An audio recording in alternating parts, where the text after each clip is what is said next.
El olor a café recién hecho llenaba mi oficina mientras revisaba los números por 10ª vez esa mañana. Los estados financieros de Industrias Herrera se extendían frente a mí como un campo de batalla después de la guerra, rojos por todos lados, pérdidas que sangraban desde hacía 8 meses. 43 años había trabajado para levantar esta empresa desde cero, transformándola de un taller mecánico en el garaje de mi padre en una operación de manufactura que empleaba a 70 familias. Tío Ricardo, ¿tienes un momento? La voz de Sofía interrumpió mis pensamientos. Mi sobrina apareció en la puerta, impecable como siempre en su traje sastre negro, el cabello recogido en un chongo perfecto que no se atrevía a mostrar ni un cabello fuera de lugar. A sus 32 años, tenía esa confianza que solo da un MBA de una universidad privada y la certeza de que el mundo le debe algo. Claro, pasa. Cerré la carpeta de los reportes financieros, aunque los números seguían danzando en mi cabeza como una pesadilla recurrente. Se sentó frente a mi escritorio, cruzando las piernas con precisión calculada. Necesitamos hablar sobre la situación de la empresa. Como si yo no supiera cuál era la situación. Llevaba 3 noches sin dormir bien, calculando y recalculando, buscando soluciones que no aparecían por ningún lado. El contrato con Grupo Monterrey se había cancelado sin previo aviso, arrastrando consigo el 60% de nuestros ingresos proyectados para el año. Ya lo sé, Sofía. Los números no mienten. El consejo familiar se reunió ayer. Sus palabras cayeron como piedras en agua quieta. El consejo familiar. 5 personas, mis 2 hermanos, mi cuñada, Sofía y su hermano Diego. Todos beneficiarios del trabajo de mi vida, todos con opiniones sobre cómo manejar una empresa que yo había construido ladrillo por ladrillo. Sin invitarme, pensamos que era mejor discutir las opciones primero. Su sonrisa no llegaba a los ojos. Tenemos algunas propuestas. Me recargué en mi silla, sintiendo el peso familiar de los años en la espalda. Te escucho. La primera opción es declarar la quiebra. Liquidar todo, pagar lo que se pueda a los acreedores y cerrar. Sus dedos tamborilearon sobre la mesa. La segunda es vender a Corporativo Industrial del Norte. Ya hicieron una oferta. ¿De cuánto? Suficiente para cubrir las deudas y que quede algo para la familia. Algo para la familia. Como si la empresa fuera solo dinero, como si no fuera el sueño de mi padre, mi propio sudor vertido durante 4 décadas, las innovaciones que habíamos desarrollado, las patentes que habíamos registrado. Y la tercera opción. Reestructuración completa. Nueva administración, nuevas estrategias, nueva visión. Se inclinó hacia adelante. Pero eso requeriría una inversión considerable para mantenernos operando mientras implementamos los cambios. El silencio se extendió entre nosotros. Por la ventana podía ver a los trabajadores en el turno de la mañana, las mismas caras que había visto crecer durante años. Don Aurelio, que había empezado como mi aprendiz y ahora supervisaba toda la línea de producción. María Elena, cuya hija acababa de entrar a la universidad gracias al trabajo estable que le ofrecíamos. Familias enteras que dependían de que estas máquinas siguieran funcionando. ¿Cuánto necesitamos? Para cubrir la nómina de los próximos 3 meses y la operación básica, estaríamos hablando de 2 millones de pesos. Mínimo. 2 millones. Había revisado mis finanzas personales la noche anterior.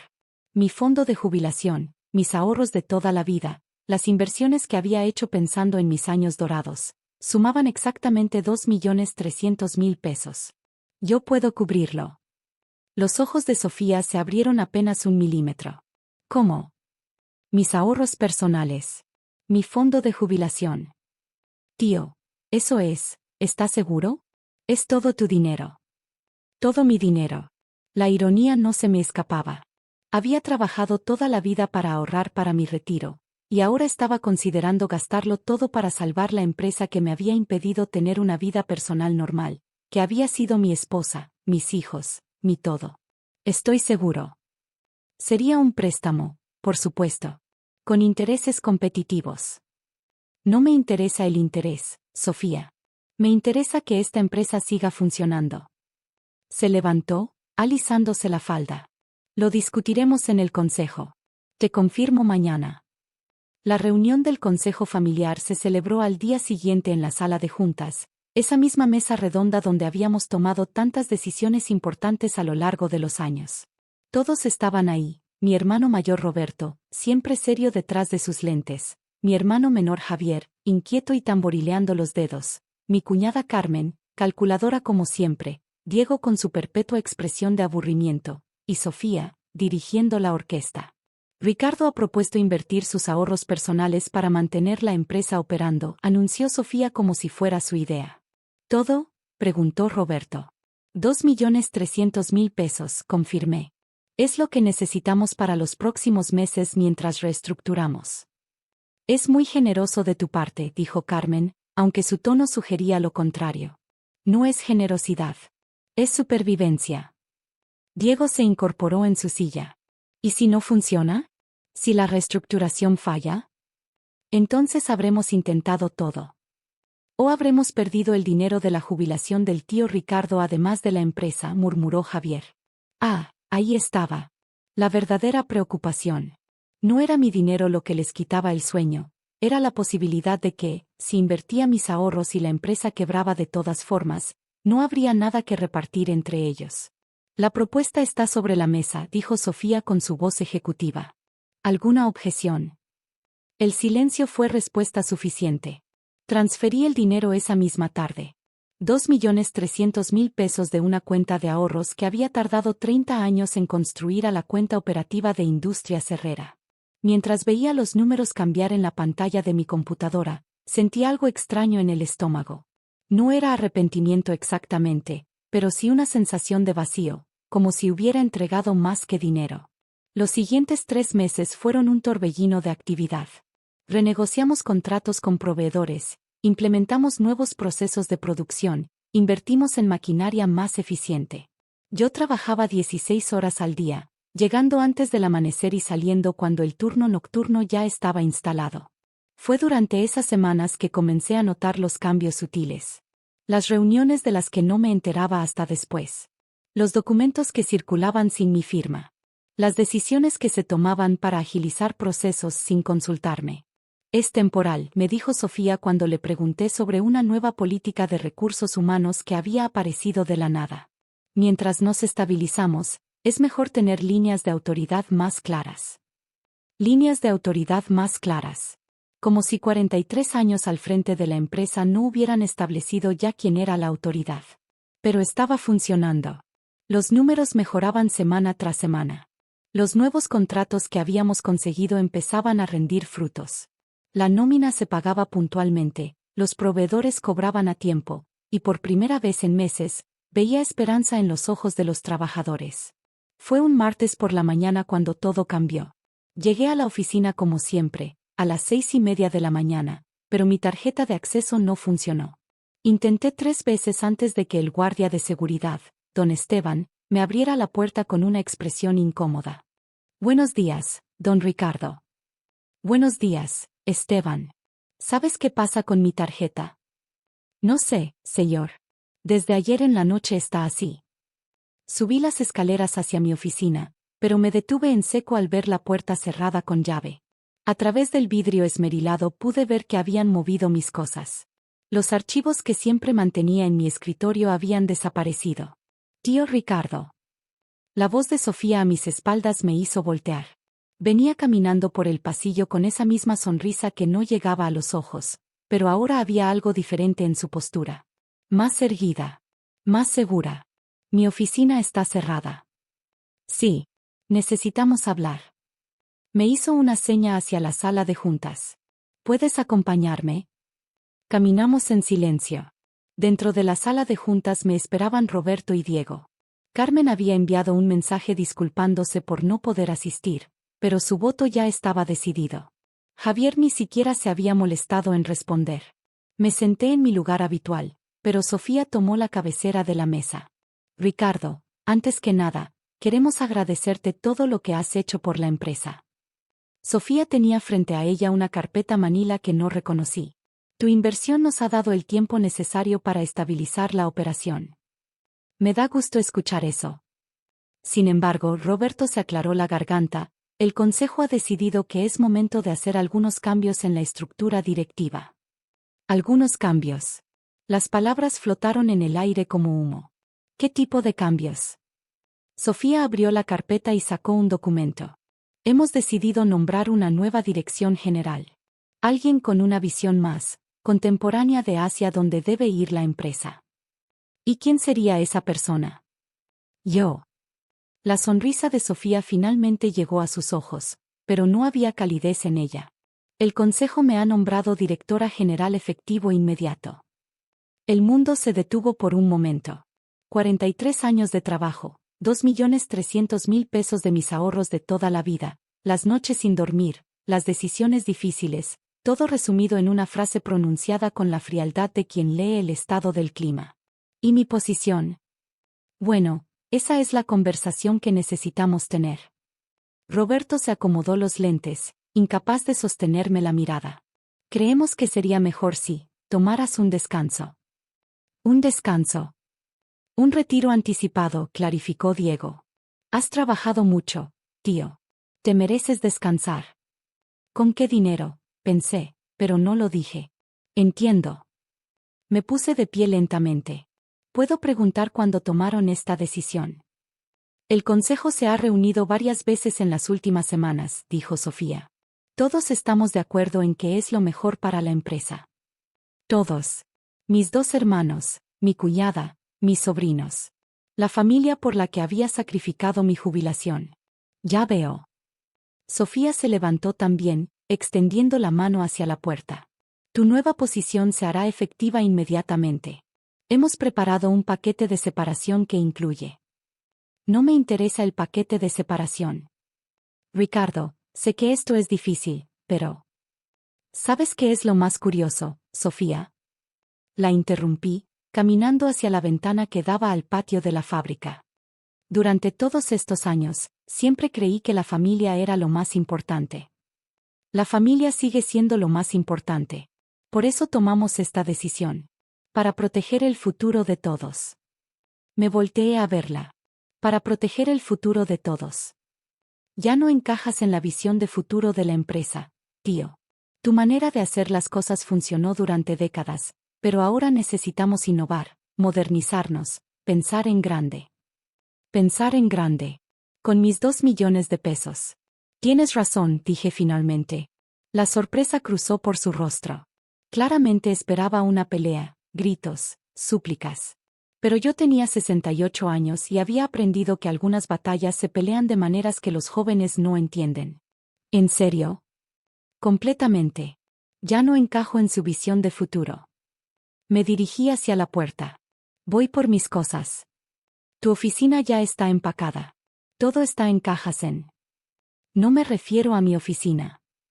Salí de la sala de juntas con una calma que me sorprendió a mí mismo. Mis pasos resonaron en el pasillo vacío mientras bajaba hacia la planta de producción. Los trabajadores me saludaron como siempre, sin saber que acababa de dejar de ser su jefe. En mi auto, conduje hasta el despacho de mi abogado. Aurelio Santamaría tenía mi edad y había manejado todos los asuntos legales de la empresa desde el principio. Su oficina olía a libros viejos y café frío, una combinación que siempre me había tranquilizado. Ricardo, qué sorpresa. ¿Cómo está la empresa? Bajo nueva administración, Aurelio. Le conté todo mientras él tomaba notas en su libreta amarilla de siempre. Cuando terminé, se quitó los lentes y los limpió lentamente. ¿Qué quieres hacer? Quiero revisar todos los documentos de la empresa. Contratos, escrituras, patentes. Todo. ¿Estás seguro? Eso podría tomar semanas. Tengo tiempo. Aparentemente, estoy jubilado. Los siguientes días fueron una revelación.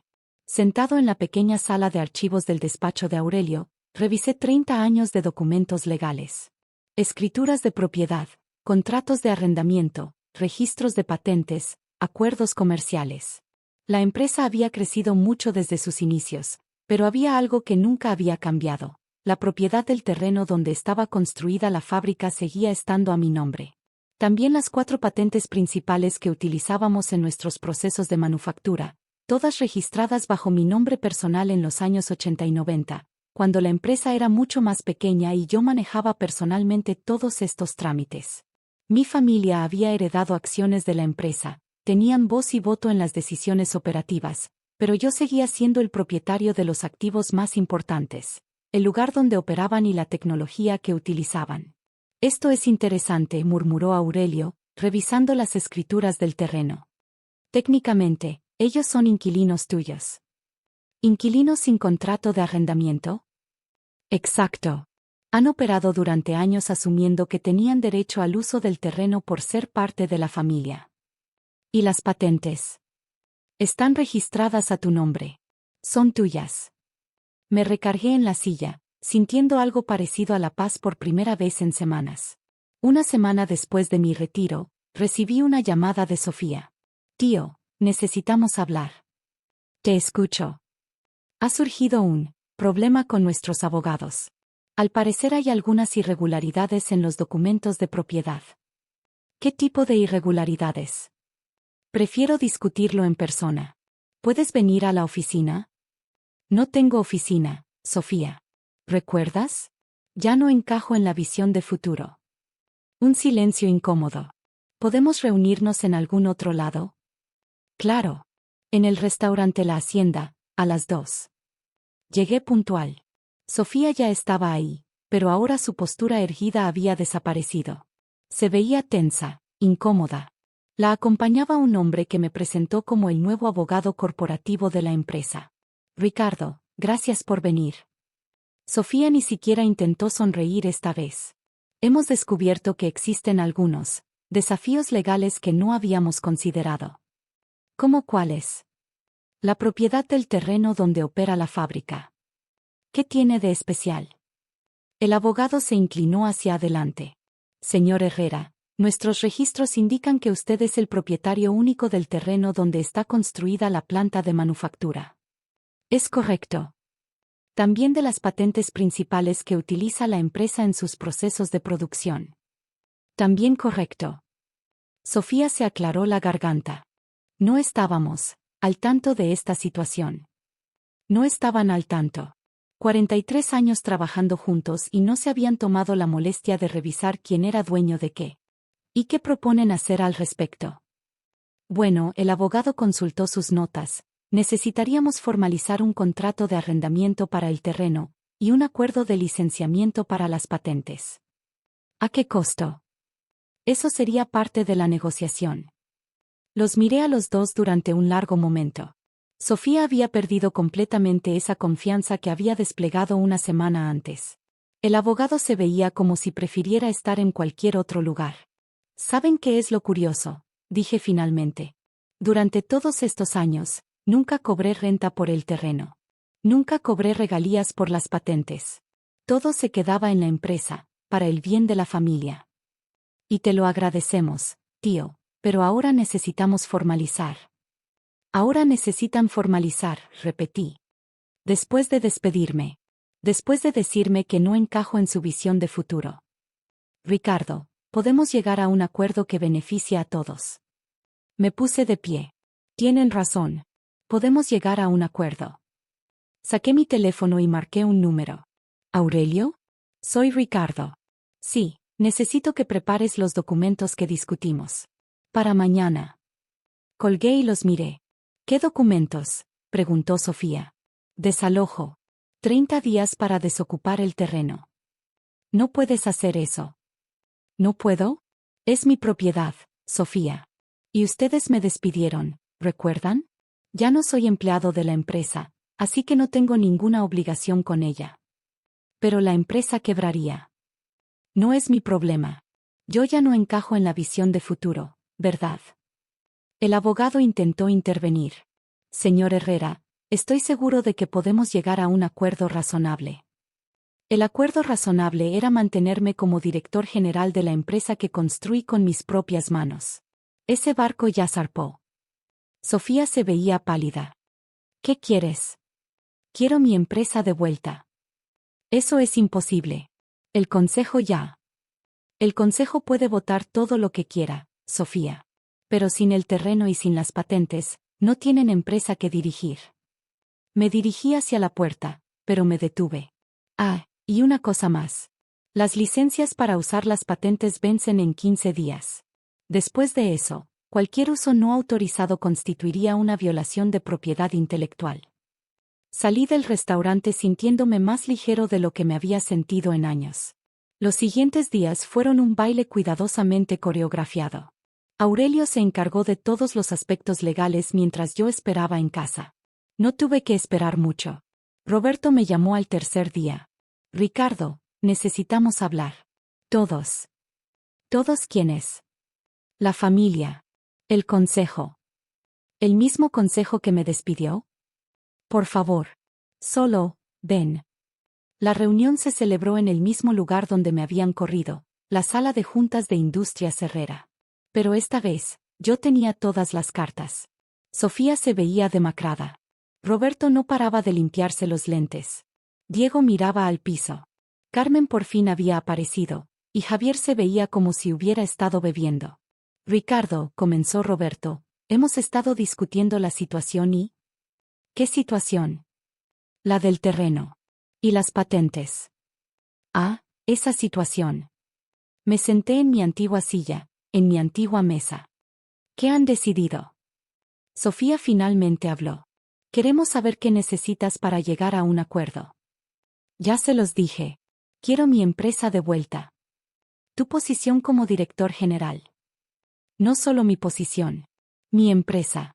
Mis acciones, mi control operativo, mi autoridad completa. Eso significaría que ustedes regresarían a ser lo que siempre fueron, accionistas minoritarios beneficiarios del trabajo de alguien más. El silencio fue total. Y mi dinero, agregué. ¿Tu dinero? Los 2.300.000 pesos que invertí para salvar la empresa. Los quiero de vuelta. Con intereses. Ricardo, eso es imposible. El dinero ya se gastó en. Entonces lo descontaremos del valor de sus acciones cuando las recompré. Carmen habló por primera vez. No puedes echarnos de nuestro propio negocio. ¿Su propio negocio? Me reí, y el sonido salió más amargo de lo que esperaba. ¿Cuál de ustedes trabajó 16 horas al día durante 40 años? ¿Cuál hipotecó su casa 3 veces para mantener la nómina? ¿Cuál sacrificó su vida personal, su jubilación, su todo por esta empresa? Nadie respondió. Tienen una semana para decidir, continué. O aceptan mis términos, o empiezan a buscar dónde van a instalar su nueva empresa. Porque esta propiedad, y esta tecnología, son mías. Me puse de pie y caminé hacia la puerta. ¿Y si no aceptamos? Preguntó Sofía. Me detuve sin voltear. Entonces en 8 días van a estar explicándole a 70 familias por qué se quedaron sin trabajo. Y a mí no me van a poder culpar. Salí de ahí por segunda vez, pero esta vez fue diferente. Esta vez, yo controlaba el final de la historia. No tuve que esperar una semana. Sofía me llamó al 5.º día. Aceptamos. Todos los términos. Todos. Sin condiciones.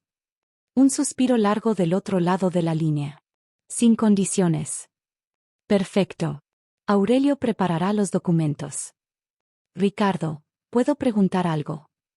Adelante. ¿Cómo pudiste estar tan tranquilo? Durante toda la reunión donde te despedimos, no mostraste ni un poco de preocupación. Sonreí aunque ella no podía verme. Sofía, cuando trabajas 43 años construyendo algo, conoces cada tornillo, cada proceso, cada documento. Ustedes vieron una empresa familiar. Yo siempre supe que era mi empresa, compartida con la familia. ¿Y ahora qué sigue? Ahora sigue que vuelvo a trabajar.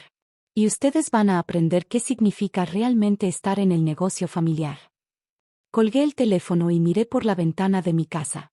Por primera vez en meses, me sentía en paz. El lunes siguiente regresé a Industrias Herrera como propietario único.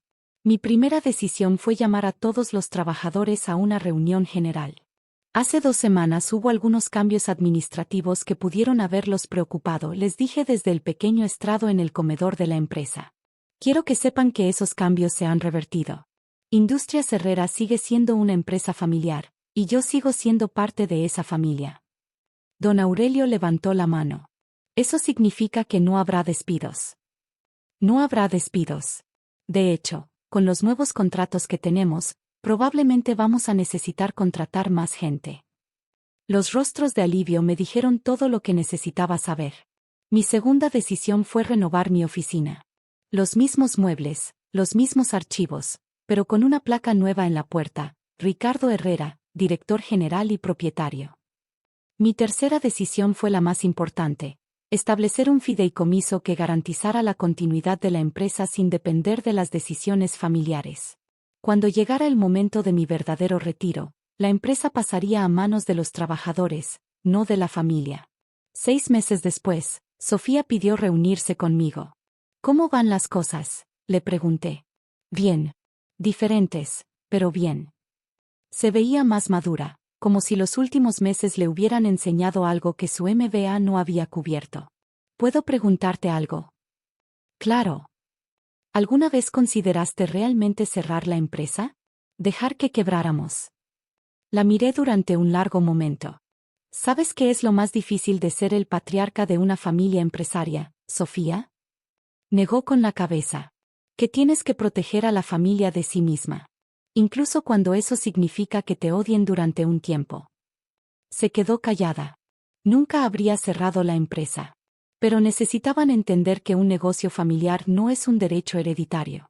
Es una responsabilidad que se gana todos los días. ¿Y nosotros? ¿La familia? La familia sigue siendo familia. Pero ahora saben cuál es su lugar en el negocio. Un año después, recibí una llamada de un reportero especializado en empresas familiares. Habían escuchado la historia y querían escribir un artículo sobre la importancia de tener claridad en la propiedad y el control de los negocios familiares. ¿Cuál sería su consejo para otros empresarios en situaciones similares?, me preguntó. Que nunca olviden quién construyó lo que están dirigiendo, respondí. Y que la familia es importante, pero el negocio es lo que sostiene a la familia, no al revés. ¿Se arrepiente de haber usado sus ahorros de jubilación? Miré por la ventana de mi oficina hacia la planta de producción. 2 turnos completos trabajando, una tercera línea de producción que acabábamos de instalar, y una lista de espera de jóvenes que querían trabajar con nosotros. Para nada, respondí. Resultó ser la mejor inversión de mi vida. Después de todo, había recuperado mi empresa, mi dinero, y algo mucho más valioso: el respeto de mi familia y la certeza de que había construido algo que duraría mucho más que yo. La jubilación podía esperar. Tenía trabajo que hacer.